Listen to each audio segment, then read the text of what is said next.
ప్రస్తుతం మనం ప్రమాదం జరిగినటువంటి ప్రాంతంలో ఉన్నాం. ప్రమాదం జరిగింది కూడా ఇక్కడ బ్రాయిలర్ పెరగడం కారణంగా అంటే ఒక మంచి హెవీ హీట్ ఉన్నటువంటి ఒక broiler 700 to 800 degree centigrade heat ఉన్నటువంటి ఒక బ్రాయిలర్ పెరిగినటువంటి ప్రాంతం ఇది.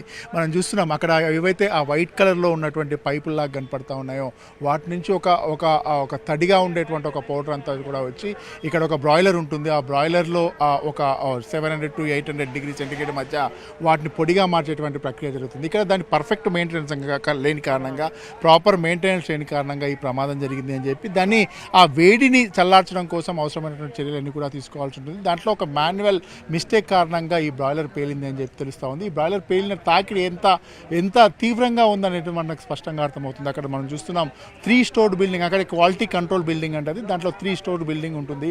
ఆ బిల్డింగ్ ఒక్కసారి దీనికి ఉన్నటువంటి తీవ్రత కారణంగా ఆ బిల్డింగ్ కూడా మొత్తం కొలాప్స్ అయినటువంటి పరిస్థితి. ఇక్కడ పనిచేస్తున్నటువంటి వర్కర్స్, వాళ్ళతో పాటు దాంట్లో పనిచేస్తున్నటువంటి వర్కర్స్ ఎవరైతే ఉంటారో వాళ్ళందరూ కూడా శిథిలాల మధ్యలో చిక్కున్నటువంటి పరిస్థితి. ఈ బాయిలర్ పేలుడు తాకిడికి ఏదైతే ఉంటుందో వాళ్ళు సుమారు 50 నుంచి 100 మీటర్ల దూరం ఇట్లా విసిరివేయబడ్డారంటే దాని తీవ్రత ఏ మేరకు ఏ రకంగా ఉంటుందనేటువంటి కూడా మనకు స్పష్టంగా అర్థమవుతుంది.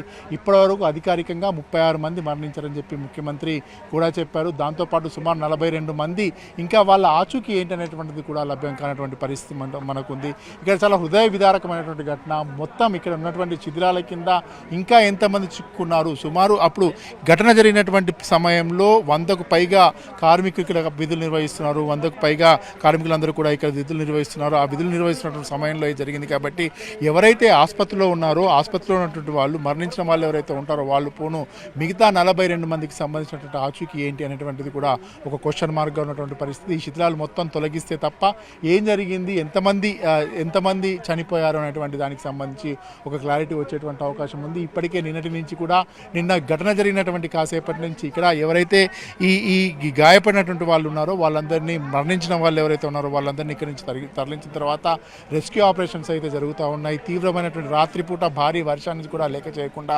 ఇక్కడ ఎన్డీఆర్ఎఫ్ బృందాలు అయితే మిగతా స్టేట్ డిజాస్టర్ మేనేజ్మెంట్ బృందాలు అయితే ఏంటి వాళ్ళందరూ కూడా పోలీసులతో సమన్వయం చేసుకొని అవసరమైనటువంటి రెస్క్యూ ఆపరేషన్స్ అంతా కూడా చేస్తూ ఉన్నారు.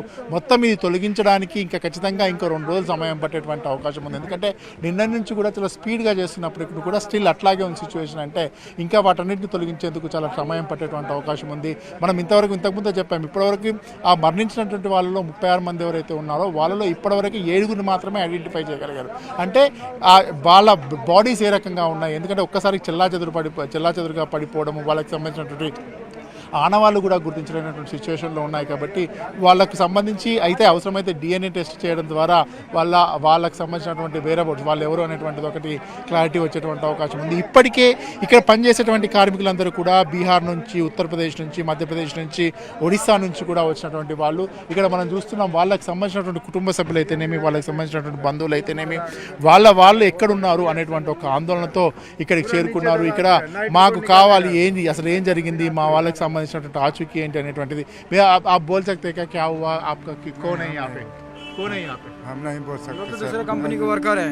आप दूसरे कंपनी, क्या हुआ उस दिन, आपको कैसा सोमवार के सुबह में कुछ इसमें काम कर रहे थे वर्कर, 8:30 के बजे के लपेट में था तभी ब्लास्ट हुआ। तो जिसमें आदमी वर्कर थे सब दब के गए। इसके बाद क्या हुआ? इसके बाद हम लोग देखने आए थे। इसके बाद जो भी बच्चे आदमी थे उनको हॉस्पिटल चला गया।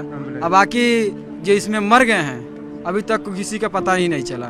सब बॉडी इधर से इधर करके मिक्स कर दिए सब मिट्टी का आदमी चले जाते हैं, रात को ही लाश निकाल के ले जाएंगे सब। कल दिन भर नहीं चला, नाइट में सर बारिश होने का टाइम में चल रहा है, बुलडोजर चल रहे हैं नाइट में, ऐसा चल रहा है। आपका पहचान कोई है क्या? आपको आजू बाजू? हाँ सर, अपना ही है सब। कितने जने हैं आपके पहचान? 10-12 लोग हैं इसमें। 10-12 लोग इसमें है? हाँ इसमें है। आप अस्पताल जाके चेक करें? सब देख लिया। आप कहाँ से हैं? आप? हम गोरखपुर से रहने वाले हैं। ये इतना उन्दी सिचुएशन। अम्मा आप बोल सकते हैं कि क्या हो, कहाँ से आया था? अब तक आपका बेटा कहाँ से? आप పడంచూరు బండగూడ మార్స్ నగర్ కాలనీ. అవును సార్. ఎంతమంది అంటే మీ వాళ్ళు ఎవరు? ఇద్దరు ఉన్నారు, ఒక్క ఆయన హాస్పిటల్లో ఉన్నాడు. ఈయన మా కొడుకు అయితే మిస్సింగ్లో ఉన్నాడు, ఇంకెవరికి దొరకలేడు. ఏం పేరు అతని? జస్టిన్. ఎంత వయసు? 20 ఉంటుంది సార్. 20. ఏదో ప్యాకింగ్ అంట. 2 రోజు సాటర్డే వచ్చిండు, మండే వచ్చినాయి. 2 రోజులు డైలీ రాలేదు. డైలీ వర్క్ అంటే రోజు రోజు కూలీ పని మీద వస్తాడా ఎట్లా లైక్ ఇక్కడ ఎంప్లాయ్ జైనింగ్ అండ్ 2 days అయింది అంతే. 4 days అయింది జాయిన్. 2 days. ఎంత జీతం ఎంత మాట? అవి మనకేం తెలియదు సార్, నాకు చెప్పకుండా వచ్చిండు, వేరే దోస్తు తోలుకొని వచ్చి అంటే మొత్తం మీ హాస్పిటల్స్ అన్ని కూడా మీరు చెక్ చేసినాం సార్, అక్కడే హాస్పిటల్లో లేట్. సో ఇది సిచ్యువేషన్ చాలా హృదయ విదారకమైనటువంటి ఘటన అని చెప్పుకోవచ్చు. ఎందుకంటే వాళ్ళు 2 రోజులు అయింది పనిలో చేరిన తర్వాత కూడా ఒక 2 రోజులు మాత్రమే పనికి వచ్చాడు, ఇంత లోపలే జరిగింది. ఆయనకు సంబంధించినటువంటి వేరే బోర్డ్స్ ఏంటనేటువంటివి కూడా తెలియనటువంటి పరిస్థితి. ఆసుపత్రిలో కూడా పూర్తి స్థాయిలో మేము చెక్ చేశాము, అయినా మా వాళ్ళ ఏరియా అనేటువంటి ఒక ఆందోళన అయితే వాళ్ళలో నెలకొంది. ఇక్కడ చాలామంది ఇంకా కొంతమంది ఉన్నారు. అమ్మ आप बताइए आप कहाँ से आया और किसके लिए आया था आप? ये काम करता है एक आदमी, वो कल देखा वो चला गया उसमें, अभी तक उसका खोज खबर नहीं है। कुछ खबर कौन है आपको क्या होता है ना? ये काम करते हैं इसमें। आपका दोस्त है ना? तो हाँ वो आदमी हमारा आदमी है। आपका आदमी कहाँ से आप? हम बिहार से हैं। बिहार నుంచి వచ్చినటువంటి వాళ్ళు. मेरा आगे बोल कर थक गया। कल से हमारा आदमी अभी तक अंदर बहुत दुख दिख रहा है. हमारा आदमी अभी तक नहीं मिला। सब अभी जितना भी आदमी गया, जितना भी एम्बुलेंस गया, एक भी एम्बुलेंस भी नहीं देखने दिया। कहाँ ढूंढ के आए आप? हम देख लिया, पठानचोरी हमारा आदमी सब गया, संगारेड्डी गया, चंदा नगर गया, इससे में कहीं पर भी नहीं मिला। कौन है आपका भाई होता कौन है? मेरा चाचा का लड़का है। चाचा आपका चाचा है यहाँ पे? चाचा का लड़का भाई मेरा है। अच्छा आपका भाई आपका भाई. हाँ, ये अभी तक नहीं मिला सर। हम उसको दिखा रहे हैं, उनका फोटो भी है हमारे पास। ये फोटो है, अभी तक नहीं मिला है। अब पुलिस से कुछ बात कर रहे थे ना, वो पुलिस ने क्या बोल रहे हैं आपका? वो पुलिस क्या, उसको तो खाना पीना टिफिन इफिन मिला तो क्या बोलेगा, खाली नरो कर रहा है, बस हो गया। उसको भगा दे रहा है, बाकी को दबा दे रहा है। अभी तक कहाँ मिला? डेड बॉडी कहाँ गया हमारा? इतना आदमी को मिला, अभी हमारा नहीं मिला है। हम लोग कल से 9 बजे से अभी तक बैठा हुआ है, अभी तक हमारा आदमी नहीं मिला। बताइए आप कुछ. मैं नहीं बोलता इसमें। देखिए हमारा अभी भी आदमी नहीं मिला।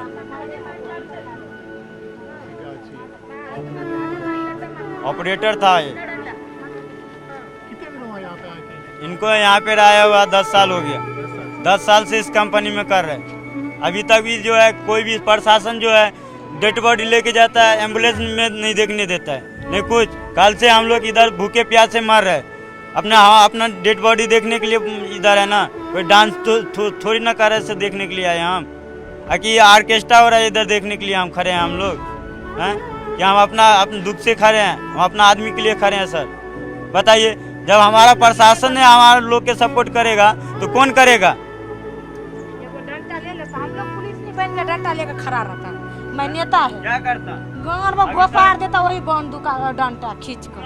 చూడొచ్చు వాళ్ళలో ఎంత ఆవేదన ఉంది, వాళ్ళలో ఉన్నటువంటి దుఃఖం ఏ రకంగా ఉంది అనేటువంటిది మనకు స్పష్టంగా అర్థమవుతున్నటువంటి పరిస్థితి. వాళ్ళు పోలీసులను అడిగినప్పటికీ కూడా వాళ్ళు పూర్తి సమాచారం ఏమి ఇవ్వట్లేదు, వాళ్ళకి కావాల్సినటువంటి సమాచారం ఇవ్వట్లేదు. చనిపోయినటువంటి వాళ్ళు ఎవరైతే ఉంటారో వాళ్ళకి సంబంధించినటువంటి ఇన్ఫర్మేషన్ ఇవ్వమని చెప్పినా కానీ పోలీసులు అంటే ఒక రకంగా పోలీసులు కూడా వాళ్ళకేం తెలియనటువంటి పరిస్థితి మనకు కనపడుతూ ఉంది. ఎందుకంటే వాళ్ళకి సంబంధించినటువంటి వాళ్ళందరూ శిథిరాల కింద ఉన్నారు, శిథిరాల కింద ఉన్నటువంటి వాళ్ళ పరిస్థితి ఏ రకంగా ఉంది ఏంటి అనేటువంటిది కూడా తెలియనటువంటి పరిస్థితి. కాబట్టి ఖచ్చితంగా మొత్తం చిత్రాలు తొలగిస్తే తప్ప దాంట్లో ఎవరున్నారు, వాళ్ళకి సంబంధించినటువంటి ఆచూకీ ఏంటి అనేటువంటి అంశం తెలిసేటువంటి అవకాశం ఉంటుంది. ఇప్పటికైతే ముఖ్యమంత్రి కూడా ఇక్కడికి వచ్చి చూసి వెళ్ళారు ఏ రకంగా ఉంది పరిస్థితి అనేటువంటిది. మా తర్వాత ఆయన మీడియాతో మాట్లాడుతూ కూడా ఒక విషయం స్పష్టంగా చెప్పారు. ఎవరైతే మృతులు ఉన్నారో వాళ్ళకి సంబంధించి ₹1,00,00,000 ఎక్స్గ్రేషియా ఇప్పిస్తామని చెప్పారు. అంతేకాకుండా గాయపడినటువంటి వాళ్ళు, తీవ్రంగా గాయపడినటువంటి వాళ్ళకి ₹10,00,000, అలాగే పాక్షికంగా గాయపడినటువంటి వాళ్ళకి ₹5,00,000 ఇవ్వడమే, నష్టపరిహారంగా ఇవ్వడమే కాకుండా వాళ్ళకు అవసరమైనటువంటి అన్ని విధాలా ఆదుకునేందుకు అవసరమైన ఏర్పాట్లన్నీ కూడా చేస్తామని చెప్పారు. చూడాలి, మరో ఇంకా 2 రోజుల పాటు ఖచ్చితంగా పరిస్థితి చూస్తే మరో 2 రోజుల పాటు ఇక్కడ రెస్క్యూ ఆపరేషన్ జరిగితే తప్ప పూర్తి స్థాయిలో శిథిరాలు తొలగించేటువంటి అవకాశం అయితే కనిపించట్లేదు. కెమెరామెన్ వెంకట్తో రమణ, న్యూస్ 18.